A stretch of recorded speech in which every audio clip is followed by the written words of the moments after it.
le dragon rouge, ou l'art de commander les esprits célestes, aériens, terrestres, infernaux, avec le vrai secret. Chapitre 3. Contenant la véritable composition de la baguette mystérieuse ou la verge foudroyante, telle qu'elle est représentée ci-dessous. La veille de la grande entreprise, vous irez chercher une baguette ou verge de noisetier sauvage qui n'est jamais portée et qu'elle soit précisément semblable à celle que vous voyez ci-contre. La dite baguette devant faire fourche en haut, c'est-à-dire du côté des deux bouts, sa longueur doit être de 19 pouces et demi. Et après que vous aurez trouvé une baguette de même forme, vous ne la toucherez que des yeux, attendant qu'au lendemain, jour de l'action, que vous irez la couper positivement au lever du soleil. Et alors, vous la dépouillerez de ses feuilles et petites branches, si elle en a, avec la même lame d'acier qui a servi à égorger la victime. The fuck? Qui soit encore teinte de son sang, attendu que vous devez faire attention de ne point essayer la dite lame. En commençant à la couper, quand le soleil commencera à apparaître sur cet hémisphère en prononçant les paroles suivantes.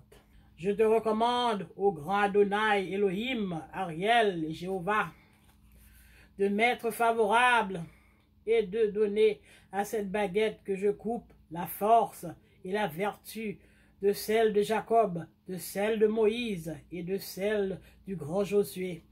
Je te recommande aussi, ô grand Adonai, Elohim, Ariel et Jéhovah, de renfermer dans cette baguette toute la force de Samson, la juste couleur d'Emmanuel et les foudres du grand Zayatnamik, qui vengera les injures des hommes au jour du jugement. Amen.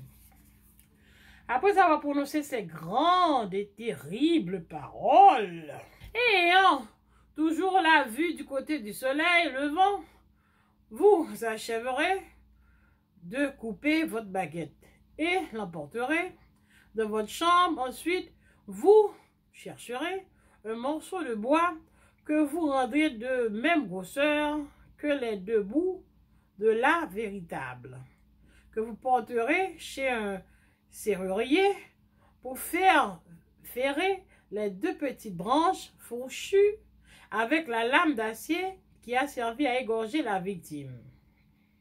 Faisons attention que tous les deux bouts soient un peu aigus, qu'ils seront posés sur le morceau de bois.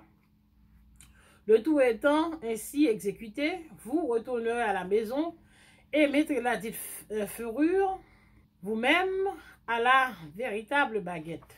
Vous prenez ensuite une pierre d'aimant que vous ferez chauffer pour aimanter les deux pointes de votre baguette en prononçant les paroles suivantes. Par la puissance du grand Adonai, Elohim, Ariel et Jéhovah, je te commande d'unir et d'attirer toutes les matières que je voudrais. Par la puissance du grand Adonai, Elohim, Ariel et Jéhovah, je te commande par les compatibilités du feu et de l'eau de séparer toute matière comme elles furent séparées par le jour de la création du monde.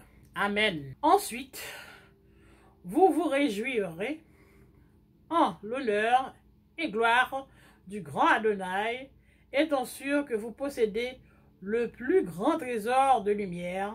Le soir ensuite, vous prendrez votre baguette, votre peau de chevaux, votre pierre hématille et 2 couronnes de verveine, de même que 2 chandeliers et 2 cierges de cire vierge, bénis et faits par une fille vierge.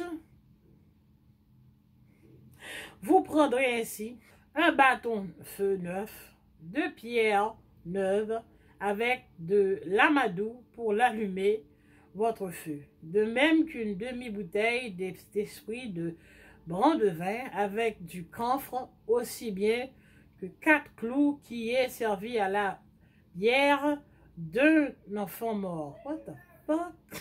Et ensuite, vous transporterez à l'endroit où doit se faire le grand œuvre et ferez exactement ce qui suit, en imitant 2 points.